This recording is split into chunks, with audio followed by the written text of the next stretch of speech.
Hey everyone, hope you're having a good day. My name's Andy. The channel's Finding Value. Today we're going to go through Twitter, see what people are sharing on social media. I'll interject my financial opinion, generally related to three different topics: wealth building, commodities, and/or financial topics. Let's dive right in, take a look, see what people are sharing. If you want to follow me at _finance, and we've got our community, finding-value.com. We just did a question and answer session yesterday. Everything's uploaded on the website. We had a discussion about uh, some energy, the setups, also some swapping of metals and the ratios and stuff like that. So that is up on the website there. So Dave Portney says, I have a dumb two-part question. What's the difference between Hot Tua coin and the Trump coin besides nothing? Can I string up my own coin now and tell people it's a Ponzi scheme from the jump and I'm going to rug pull at some point and you better just hope you're out when I do it? And that would make the entire thing legal? Question mark. I'm still figuring out what's the difference between Bitcoin, Ethereum, and any of these coins. And people will make up things. Oh, it's decentralized. Oh, it's got proof of work and all this other crap. I'm just going to say, go look at the design of the coin. Go tell me how it's going to support a whole bunch of transactions, because it can't. The rug pull will come at some point. It will come at some point for all of the coins, in my opinion, not just Haktua and Trump. All of the coins, they're all going to get rug pulled. And what it is, it's just a liquidity relief valve where liquidity can roll into these intangible assets and soak up liquidity without causing any pain if that liquidity were to be soaked up in gold, silver, and other hard assets that have a limited amount of real tangible things, is what I'll call it. Anas says this is a must read. 75.5% of electric vehicles in the US were bought by households with incomes above $100,000. The US median household income was $80,610 in 2023. So I just wanted to read this. Households that earn at least $200,000 are the primary purchasers of electric cars, representing 42.6% of sales as of November. According to transaction data shared with MarketWatch by S&P Global Mobility, households that earn 100 to 199,000 were behind 33% of the sales. Meanwhile, the US median household income was 80,610 in 2023. These trends are inverted for gas cars, with 42.5% of sales coming from households that earn less than 100,000. Only 24% of sales of gas-powered cars were from buyers with incomes above 200,000. Among those with more moderate incomes, electric cars are still barely a consideration. In 2024 Gallup poll, 5% of households with incomes between 40 and 99,000 or 40 and 100,000 reported owning an electric car, while 9% said they were considering buying one. Among those who make less than 40,000, those rates were 2% and 7% respectively. I think the data here is a little bit misleading. And what I'm going to say is this is where it gets a little bit misleading. So when you look at electric vehicles are mainly going to be purchased by those who are going to own a home, and more than likely they're going to be purchased by people who have a car stall that is open and that has a charger in the car stall. So not only do you have to buy an electric vehicle, more than likely you're probably going to buy a charger in your house for the electric vehicle. So you're going to need some money. It's not just about ease of convenience and stuff, but people with more money are going to, one, have a house, two, have a house with a garage, and three, be able to afford to put a charger in the house, because I think they have to run at a higher voltage. So you're going to have some installation of a little bit boost of voltage to get this all to work. So if you were to look at a high-end car that costs a lot of money and requires a garage, most likely, and all this other stuff, well, you're going to be stuck with people who make over $100,000 because this may not be their primary um, source of transportation. It's going to be those with multiple cars.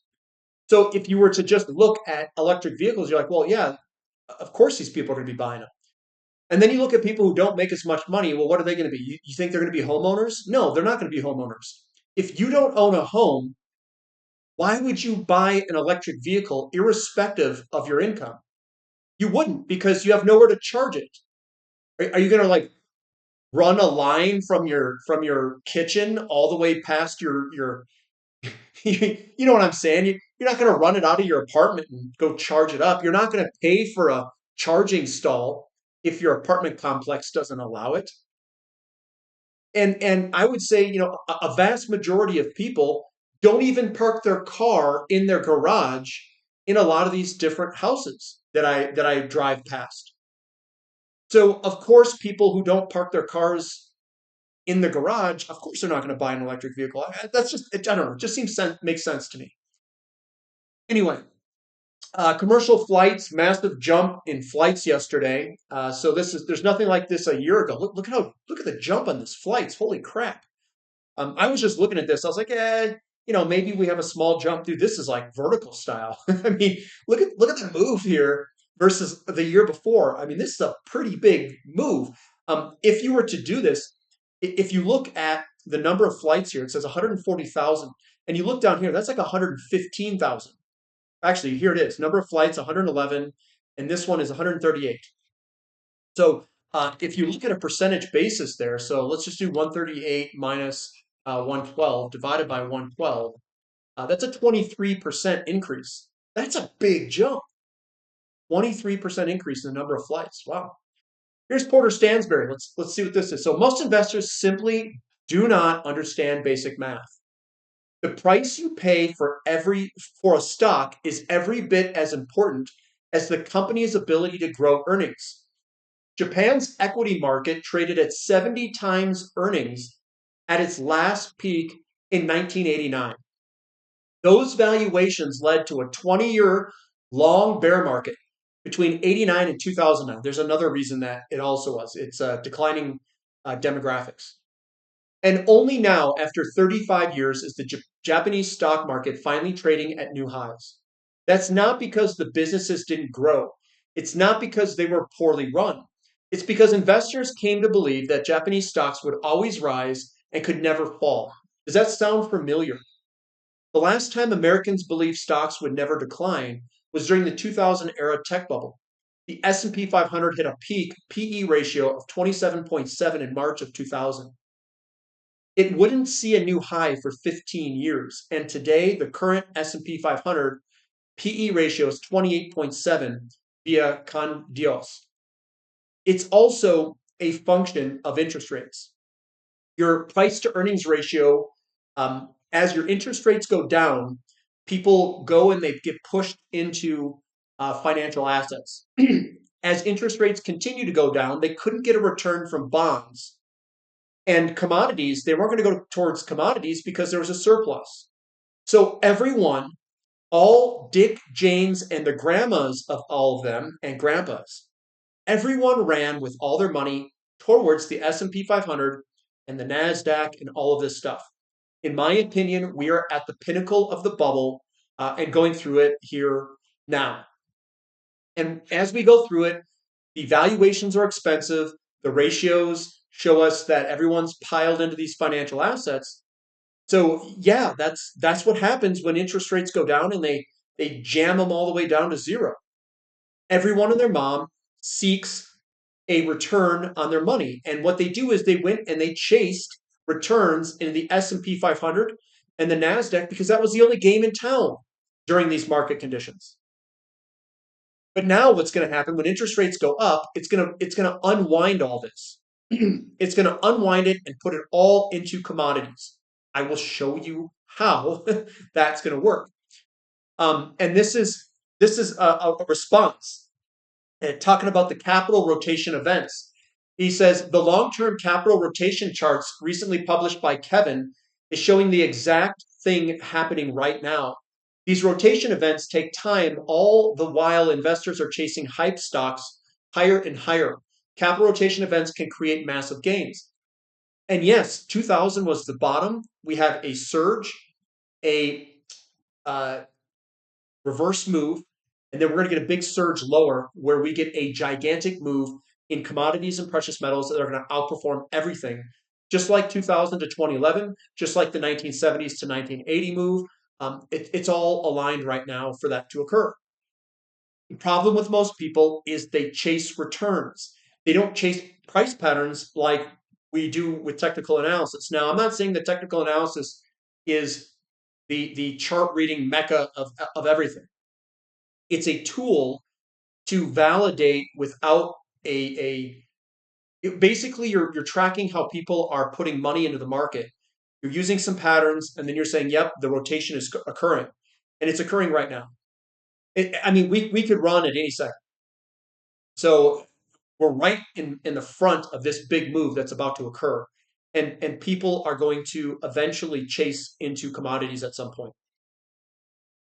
Here's SPX versus gold, another one that they showed for capital rotation events. JC Parrott says, anyone else shorting Eli Lilly and the fat pills?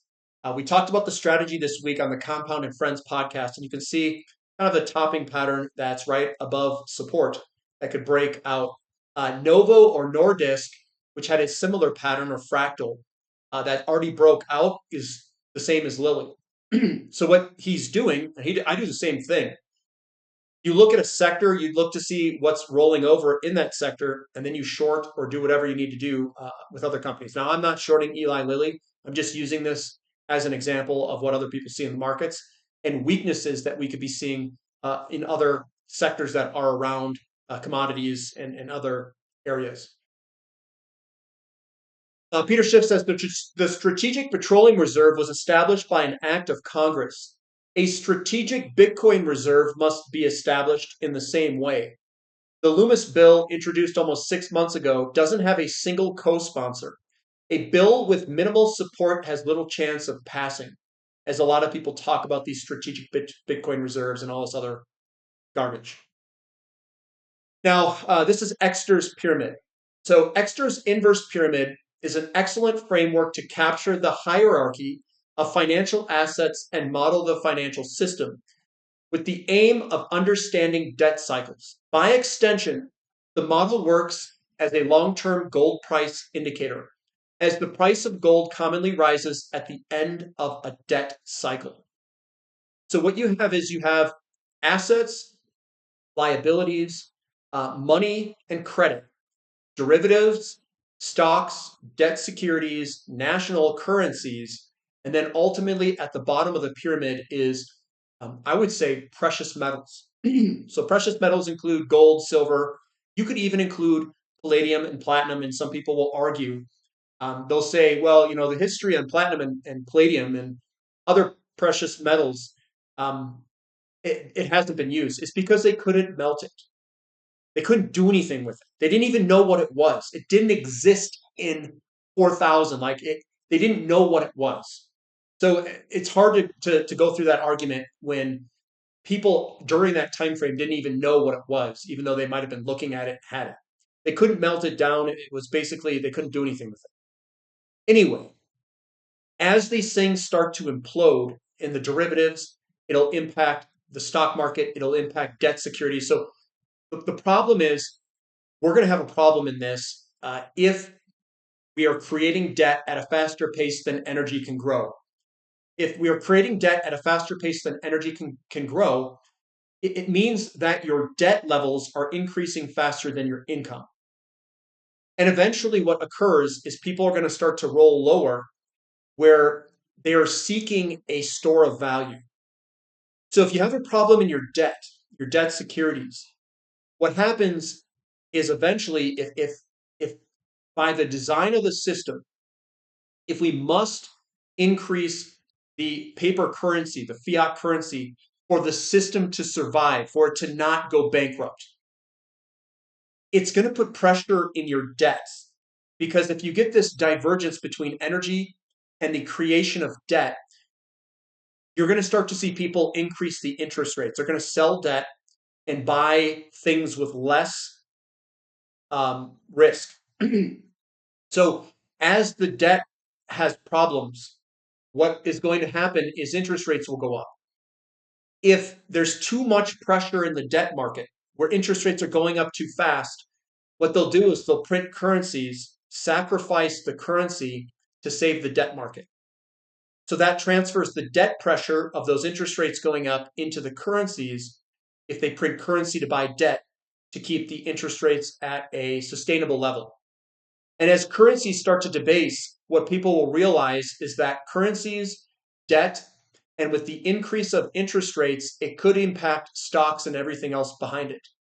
It turns into all of this top of the pyramid where people start to question, I don't want to hold treasury bonds. I don't want to hold currencies. I don't want to even hold stocks any longer because as interest rates go up, it's going to kill the growth out in the future. Now, a stock, by definition, when we price this, it has a forward price to earnings ratio.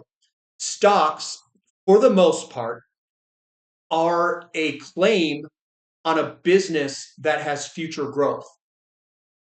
If we have an energy problem or if we get problems in commodities, depending on how widespread the problems are, a stock or a business is a function of future production. And what the net present value is a future cash flow of unmade products of that company.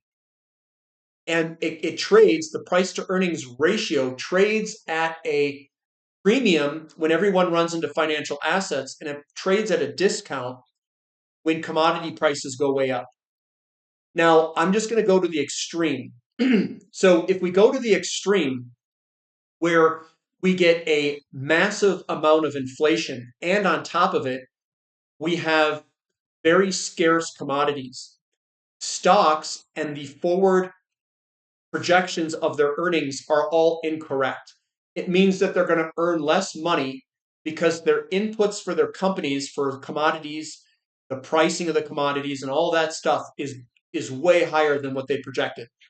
And if there's future energy problems, the future energy problems are also need to get priced into stocks and the future projections of the earnings of those stocks.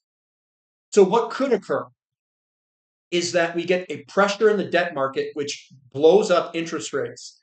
People are less willing to buy stocks at higher interest rates because you could just buy a bond with a 12% interest rate.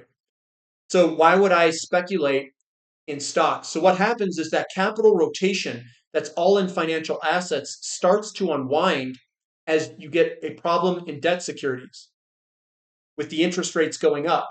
If those interest rates going up cause a problem for the debt, they transfer that pressure to the currency. And if you have problems in currencies, you're going to blow the whole system up, and then everyone's going to run into the ultimate money of gold. That's the bull market. So understand that as best as you can. And if you have to rewind and listen to this 5 times, listen to it again. Because there's more stuff below this that we're going to talk about. So it says gold's long-term prospects look promising, especially in current economic trends. The problems with debts and currencies, and then eventually stocks being all the price to earnings ratios in all these stocks. This is all going to unwind lower and into hard assets eventually. Energy is going to be the root cause of all of this rotation. Energy is. Quote me on it. Here's another one. Exters and this. Okay, so I got to go back. here. So coming on down. So this is Razor Oil. So random non-specialist on X. U.S. doesn't need Canadian oil. You guys are all screwed. Ha ha ha. I'm so happy. Trump will show you. Meanwhile, the American EIA. Many U.S. refiners are designed to handle heavy oils like those produced in Canadian oil sands, yielding refined products such as transportation fuels, gasoline and diesel, chemicals, and plastics. In 2023, 60% of US crude oil imports originated in Canada, up from 33% in 2013. So Canada's crude oil has an increasingly significant role in US refiners. And look at Canada's increase. Do you know why that is? Because heavy oil is going extinct. And we are still building refineries around the world that use heavy oil. Think about that for a second. It doesn't use natural gas liquids that we can produce in America. It doesn't use super light oil. It uses the heavy stuff. And then you can, I think they mix some of this stuff together. And I'm not a pro at refining. I'm not claiming to be, but heavy oil is going extinct and we need it. It's not a want, it's a need for these products. It says, I'm afraid the golden age of fraud may not do justice for the next 4 years. That might be the case, but I also think fraud is going for the past 4 years. I think there's a lot of fraud going on right now. A lot. Three of the four largest Permian oil producing counties are now in their post-peak phase. Assuming that drilling does not start to increase, it will take a few more months to confirm this forecast. An increase in gas to oil ratio is key to identifying peak production, which we're getting. So here's the thing. If we peak in energy output, that's going to bring us back to this upside down pyramid, because GDP and energy production are linked at like 99% correlated. So if you don't get the energy increase, you won't get the GDP increase. If you don't get the GDP increase and your debt continues to go up, you bankrupt yourself. If you bankrupt yourself or try to, they're going to transfer all the pressure to currencies. If they transfer the pressure into currencies, you're going to see commodities rip. You're going to see gold rip. You're going to see potentially some of the emerging markets rip too. But that's how it's going to work. And stocks are going to underperform for a variety of reasons. There's a lot of reasons. Trump in 50 years. So this is the Trump coin. We have gone from backing nations' currencies with gold reserve to the President of the United States marketing buy my crap coin. I don't even know what kind of laissez-faire this is. Ripe for corruption, money laundering, equalizing all bad behaviors. It is wild. I agree with that. This should not be released. This is not a good look for him. Not. Casper, so let's get back to potentially the outperformance of silver here. So silver's got this gigantic cup and handle. This is a continuation pattern. So this is the downward move, so this is a consolidation, big move, consolidation, big moves coming. And there's reasons behind this move that I'm not going to share here. I share that on the website. So as we go, when we break out through here, this whole setup is a function of this energy here. And this energy is a function of money rotation of this pyramid. That makes sense? So as energy goes short, money's going to start to break apart and move down that pyramid. Silver is at the bottom of the pyramid that's about to launch on this cup and handle pattern. Do you guys see the interconnectedness? And that's going to run up. I don't even know if it's going to stop here, but this is $500 an ounce of what he's got for this projected move up towards the peak here of this upward rising channel. We could blow through this whole thing and we could go to multi thousands even. Now, someone's going to say that's absolutely ridiculous. Okay, tell me this. We've got Trump coin that is larger than Newmont and all these other big things. This is multi-billion-dollar market cap on Trump coin. You're telling me that Trump coin, which is complete garbage, is far better than our constitutional money that's at the bottom of this pyramid with no third-party risk? Is that really what you're telling me? Come on. If all this money starts to rotate out of this stupid crap and go towards this, you know how high this is going to go? You have no conception.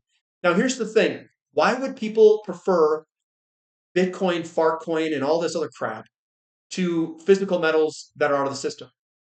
Physical metals are embedded energy. Embedded energy is it takes energy to get this stuff, and then there's intrinsic value in these things. Intrinsic value means that they are used in the components and processes and things that we use in the world.